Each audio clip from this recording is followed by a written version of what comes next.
Bienvenidos a Voz Ciudadana de Congreso Televisión. Los saluda Raquel Salazar. El Pleno del Congreso aprobó la nueva ley del teletrabajo que busca impulsar esta modalidad laboral tanto en el sector público como privado en el contexto de la pandemia. Se hacen algunas precisiones sobre los horarios, la desconexión digital, los descansos. Asimismo, los contratos de teletrabajo pueden ser permanente o temporal, total o parcial y dentro o fuera del territorio nacional, siempre y cuando cuente con las herramientas que se lo permitan. De eso vamos a hablar en la presente edición de Voz Ciudadana y como siempre vamos a conocer la opinión del público en las calles.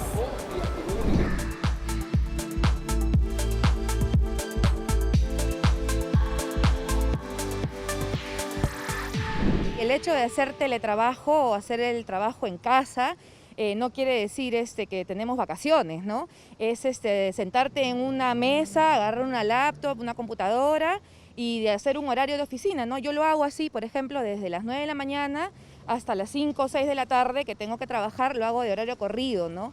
Y no, solamente para la hora del almuerzo a veces, y si no, estoy conectada de 9 a 5 de la tarde y sentada en una mesa que he habilitado en mi casa, ¿no? Yo creo que en la mayoría de casos se debería priorizar el teletrabajo, si es posible en su totalidad, si no, semipresencial, pero sí creo que se debería priorizar, sobre todo los temas que se pueden tratar por internet, ¿no? Tal vez contacto al cliente a veces es necesario, ¿no? Es obligatorio, pero se debería priorizar. No debe ganar lo mismo, los trabajos se pagan en función a la productividad. En el Estado sí hay trabajadores que ganan lo mismo, aunque no hagan nada, pero en el teletrabajo se paga en la proporción que producen. El trabajo debe pagarse de acuerdo a lo que se produce y rinde el trabajador.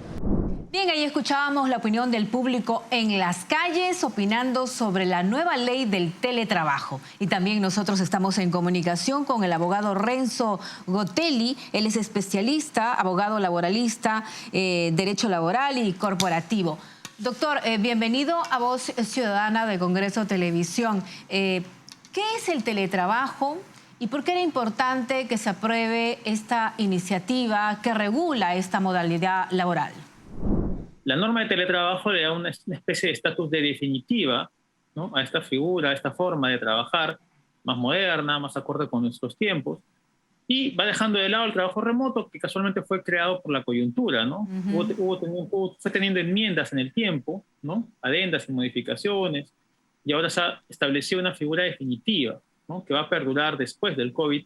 Esa es un poco la idea, tratar de migrar de una forma de trabajo clásica, con presencia física del trabajador, a una forma de trabajo remota, a distancia, incluso fuera del país, y con mayor razón para tener en cuenta, ¿no?, con posibilidad de tener jornadas mixtas, ¿no? Es decir, poder trabajar en casa unos días y con teletrabajo y otros días incluso yendo a la oficina, ¿no? Ahora, si el trabajador es una persona vulnerable, estamos hablando en el contexto de la pandemia, con más razón debería ser teletrabajo. Pero ¿qué pasa si los empleadores, los jefes, dicen no? ¿Él puede hacer la denuncia ante el Ministerio de Trabajo? A ver, la norma señala de que debe haber una preferencia hasta este grupo etario de personas, ¿no? Es decir, para personas que tengan factor de riesgo, por tema de mujeres embarazadas, porque tienen a lo mejor un tema de presión alta, un tema de diabetes, un tema de enfermedad crónica, se debe dar preferencia a ellos. Pero tampoco la norma te señala de que tienen que entrar a este régimen de forma obligatoria, ¿no? Es decir, el empleador está en la posibilidad de optar por el teletrabajo o optar por el trabajo físico, clásico, ¿no? Lo que señala básicamente es quienes actualmente estén en trabajo remoto, que en este caso por obligatoriedad son las personas con factor de riesgo, tienen un plazo de 60 días para adecuarse a esta nueva modalidad de teletrabajo definitivo, ¿no? En consecuencia, las personas que eventualmente estuvieran en este rubro y tienen un factor de riesgo y ahora van a migrar a teletrabajo, por alguna razón, ¿no?, son despojados de si se quiere, beneficio laboral, podrían plantear, no estoy seguro si una denuncia de SUNAFIL como infracción, porque yo pienso de que no es una infracción per se de que dejes de ser teletrabajador, porque si la empresa te requiere de forma personal y presencial, pues vas a tener que ir.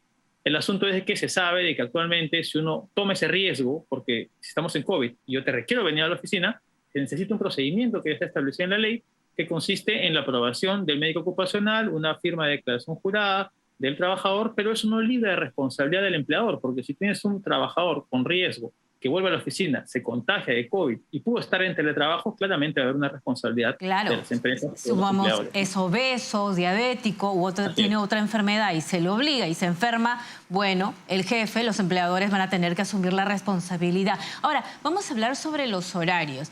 En un inicio, ya hasta hace poco, los que estaban realizando trabajos en casa señalaban, mira, yo trabajo más de 8 horas, me mandan correos, me mandan WhatsApp, mensajes hasta horas de la tarde, no descanso. Pero esta ley establece la desconexión digital, fija los horarios, que debe ser los mismos horarios que cuando laboraba en oficina. Es así, ¿verdad? Es correcto. Y de hecho ya estaba regulada la desconexión digital. Hace poco salió un decreto de urgencia, ¿no?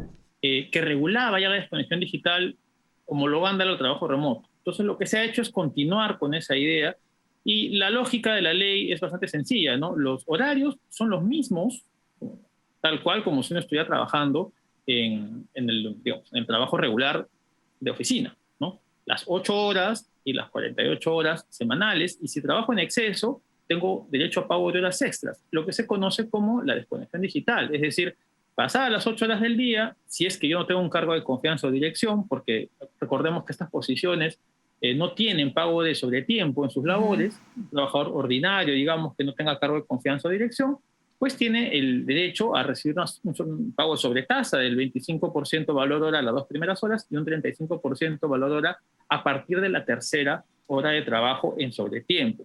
El tema es cómo vamos a fiscalizar ello, ¿no? Porque claro, evidentemente, ¿cuáles son los medios idóneos? No te lo dice la ley, ¿no? Pero imagino que el reglamento tendrá algunas luces acerca de cuáles son los medios idóneos para aprobar el trabajo en sobretiempo, ¿no? Entonces ahí se me ocurre, ¿no? Lo más lógico sería, pues, tener pantallazos o capturas de pantalla de WhatsApp que me están pidiendo trabajo fuera de mi hora de trabajo, ¿no? Regular de mi jornada laboral, o a lo mejor llamadas fuera de la hora de la jornada laboral, o correos electrónicos que llegan. Entonces, estos medios digitales servirían como prueba, ¿no? Para poder acreditar que estoy trabajando en sobretiempo y eventualmente plantear un reclamo ante la autoridad del trabajo. Y tienen derecho a la hora del almuerzo también, ¿no? Supongo de 1 a 2 ellos podrán desconectarse. Dado que los derechos son equivalentes, ¿no? La ley te dice actualmente que el refrigerio son 45 minutos, ¿no? Pero claro, los empleadores suelen optar por 1 hora como mínimo. Entonces, eso no va a cambiar, ¿no? Eso va a continuar. Se supone que yo trabajo, supongamos, de 8 a 1 y de 1 a 2 estoy almorzando. Durante ese momento no me deberían llamar, ni debería contestar correos, ni llamadas, ni mensaje de texto, ni WhatsApps, ¿no? Porque ya estoy en un tiempo en el cual no me deben interrumpir mientras tengo esa hora que es un derecho laboral ganado, fundamental inclusive. Y después de ello, pues continúo la labor hasta cumplir mis 8 horas de trabajo y ya a partir de ahí me tendría que desconectar de cualquier pedido hasta el día siguiente, ¿no? Claro, las empresas tienen que colocar mecanismos para supervisar, dado que normalmente lo que hacen algunas empresas actualmente, o antes del COVID, era termino de almorzar, marco tarjeta antes de almorzar y marco de regreso para saber si están cumpliendo con ese tiempo. Eso es lo que solían hacer. Ahora, ese mecanismo de control, ¿cómo lo van a implementar? Bueno, a lo mejor pues se pueden establecer correos de ya regresé del almuerzo, estoy operativo, aunque no debe ser necesario porque se entiende que después de la hora de almuerzo regular, pues uno ya está listo para seguir laborando, ¿no? Doctor, otra novedad es que puede ser el teletrabajo se puede realizar tanto en el interior como tanto dentro del territorio nacional como fuera. ¿Qué quiere decir esto? Fuera del país, por ejemplo, si trabajaba en Lima, ¿podría trabajar en provincia? Explíquenos, por favor. En provincia o en el extranjero, ¿no? Esa es la novedad, porque el trabajo remoto, por ejemplo, no regulaba bien eso, ¿no? Simplemente decía que uno podía trabajar desde su casa o desde el domicilio del trabajador, pero ahora hace de forma expresa la referencia que uno puede trabajar fuera del centro de labores tradicional o la oficina, si se quiere. Entonces, yo puedo trabajar en Cusco, puedo trabajar en Huancayo, puedo trabajar en Junín, ¿no? Como también puedo trabajar en el extranjero. El problema de esta segunda parte, que es el teletrabajo en el extranjero, es el tema de los horarios. El tema que ahora la norma incluye la novedad de que los empleadores tengan que asumir los costos de los equipos tecnológicos, ¿no? Para los trabajadores en teletrabajo y el costo del servicio de Internet. Esa es una novedad, por ejemplo, importante, ¿no? Que no tenía el trabajo remoto, porque el trabajo remoto te permitía tener una especie de acuerdo, ¿no? Que en principio lo asume el empleador o prima el acuerdo, decía, ¿no? Ahora la norma te dice, no, lo asume el empleador. Por ejemplo, te mandan la laptop, te mandan la PC a tu casa de la empresa, y si tienes que pagar Internet, obviamente lo vas a necesitar. No, y además, si quieres, necesitas un Internet más potente, más rápido, cuesta más, ¿no? Cuesta más y es un costo que las empresas van a tener que agregar. Entonces, el teletrabajador no solo te va a costar 14 sueldos más ETS, sino que te va a costar unos activos fijos, como vendría a ser, por ejemplo, los equipos de cómputo, y de forma adicional el costo del Internet. Muchísimas gracias al abogado Renzo Gotelli por esta entrevista a Voz Ciudadana de Congreso Televisión. Muchas gracias. Muchas gracias a ustedes. Un saludo, que estén bien. Bien, nosotros seguimos escuchando más opiniones del público en las calles.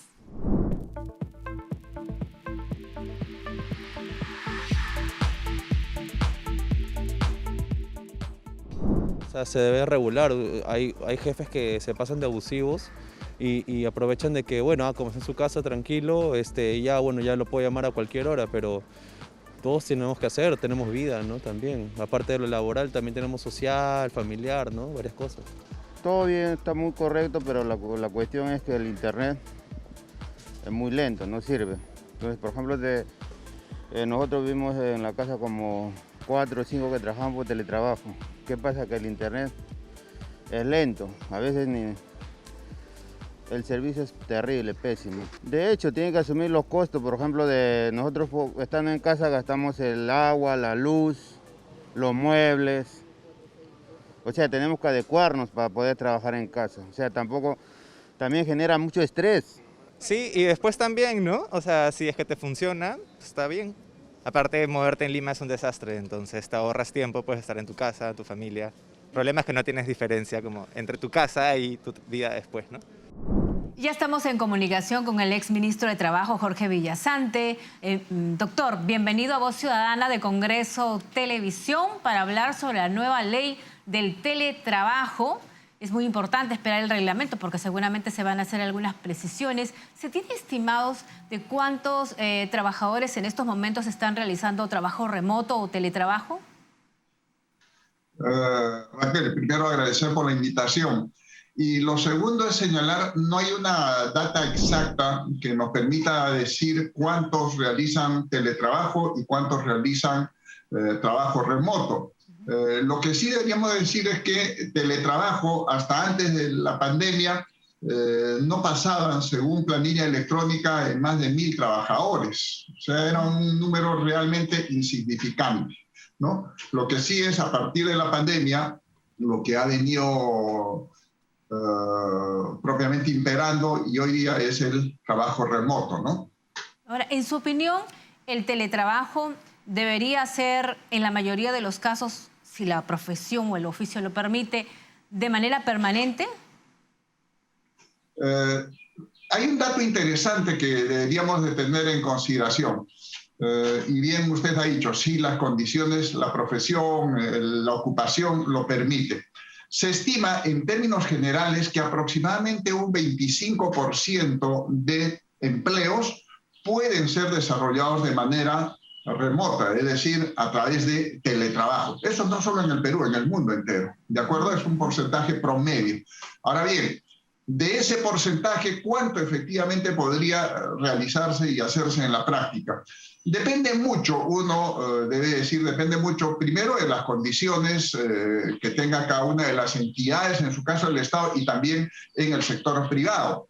Porque para poder realizar teletrabajo hay que considerar que el teletrabajador necesita, uno, tener acceso a los equipos, pero también a los sistemas informáticos, aquellos medios que le permitan realizar su labor de manera efectiva, eficiente, ¿no? Que pasa por un buen nivel de conectividad.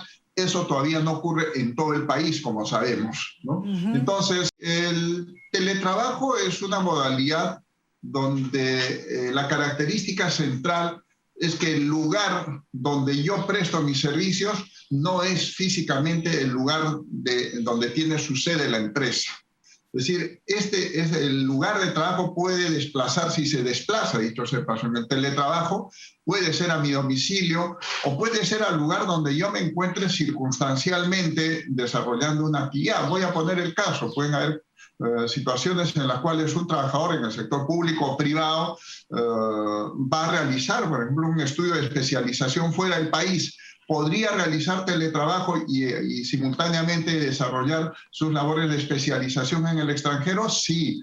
Ahora, para eso lo que habrá que tener en consideración es que obviamente el empleador autorice a que se pueda realizar el trabajo a través de esta modalidad y que el trabajador pueda tener acceso tanto a equipos, pero también a los sistemas, ¿no? A los medios ofimáticos que le permitan desarrollar sus labores. El teletrabajo no puede dejar de lado el equilibrio tanto familiar, ¿no?, como el equilibrio en el estado de salud mental del trabajador y la propia actividad social que uno pueda tener, hoy día restringida, es cierto, por las condiciones, pero no puede de ninguna manera afectar, por ejemplo, mi vida familiar. Entonces, yo tengo esposa, tengo hijos, tengo que desarrollar mis actividades también familiares, mis horas de descanso. Lo que no puede hacerse es que efectivamente 11, 12 de la noche, 10, 9 de la noche me manden un mensaje y me digan, ¿sabe qué, Jorge? Pásame este informe, ahorita lo necesito. Discúlpenme, yo ya estoy fuera de mi jornada laboral. Puedo estar en el centro donde desarrollo mis actividades, pero ya estoy fuera de la jornada laboral. Entonces creo que el tema de la desconexión digital tiene que no solamente quedar en el papel. Yo creo que ahí las empresas y el propio Estado tienen que adoptar mecanismos como para que finalmente pongamos límites a aquella acción propiamente por la cual yo como empleador le pido al trabajador, oye, atiende estos requerimientos.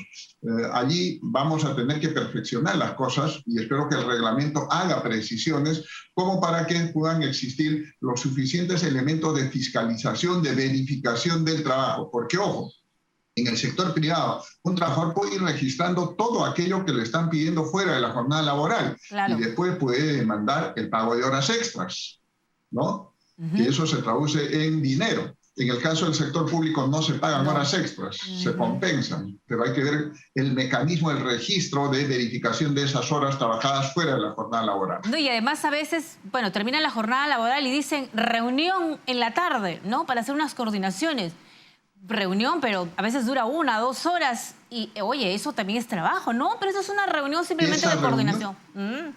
Efectivamente, esa reunión que le puedo llamar de coordinación, mira, es 5 minutos, al final la reunión se prolonga 1 o 2 horas. Así es. ¿No? Pero es trabajo, porque yo como trabajador estoy poniendo a disposición mi tiempo del empleador. Oiga, así en la reunión no hable y esté escuchando porque me citaron para estar en la reunión. Y eso es trabajo, obviamente. Así es. Entonces ya están advertidos los empleadores y teletrabajador. Las reuniones de coordinación también es trabajo. Bien, muchísimas gracias al exministro de Trabajo, Jorge Villasante, por estas declaraciones a Voz Ciudadana de Congreso Televisión. No, muy buenas tardes y gracias a ustedes por la invitación.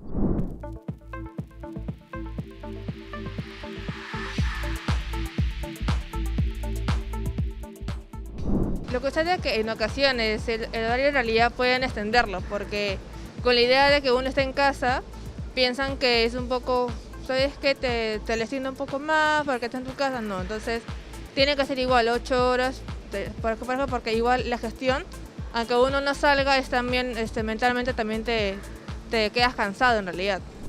Respecto a esta aprobación de ley que regula el teletrabajo, nos parece una reforma que es necesaria, es interesante. Recordemos que la ley de teletrabajo anterior no logró los objetivos que se buscaba, son pocas las entidades que lograron implementarlo, y bueno, por eso podríamos decir que no se implementó la modalidad de teletrabajo en nuestro estado peruano, ¿no?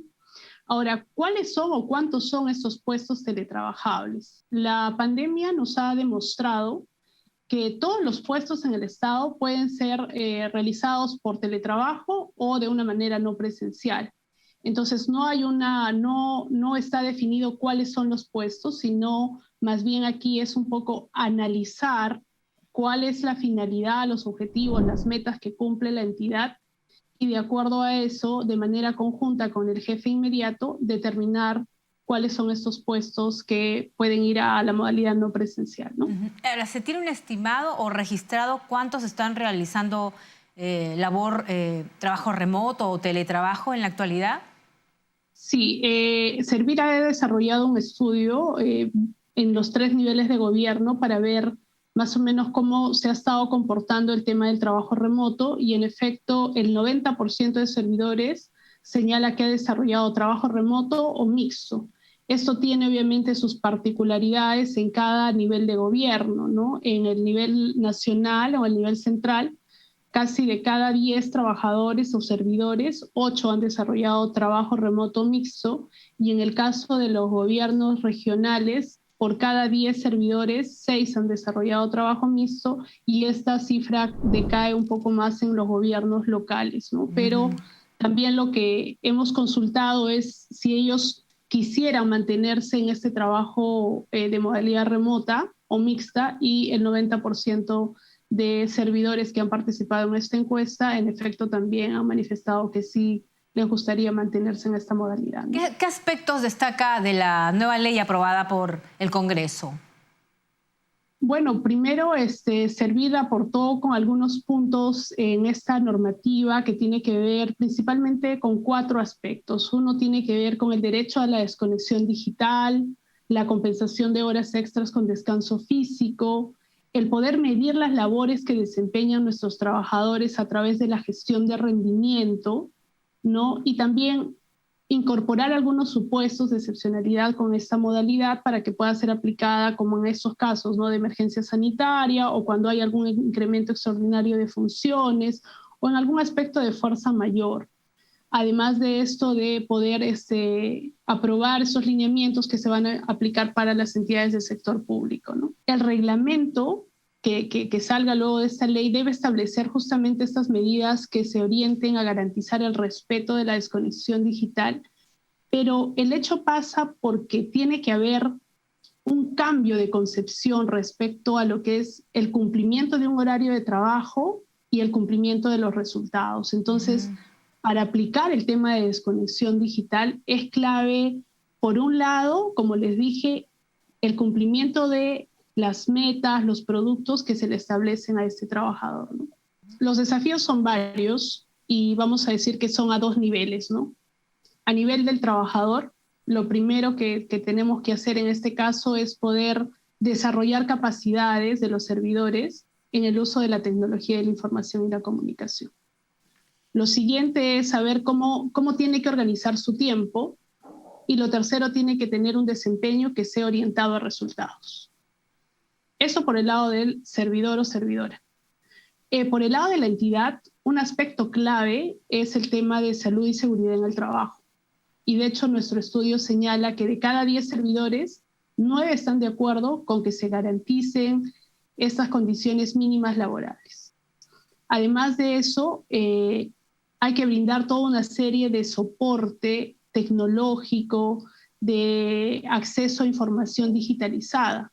En nuestro estudio hemos recogido que al menos el 54% de servidores sí han tenido herramientas de conexión y acceso remoto durante su trabajo remoto en el 2020, además que el 79% nos indica que han tenido un soporte tecnológico por parte de la entidad, y solamente en el nivel central el 82% de servidores nos señala que la información estaba digitalizada.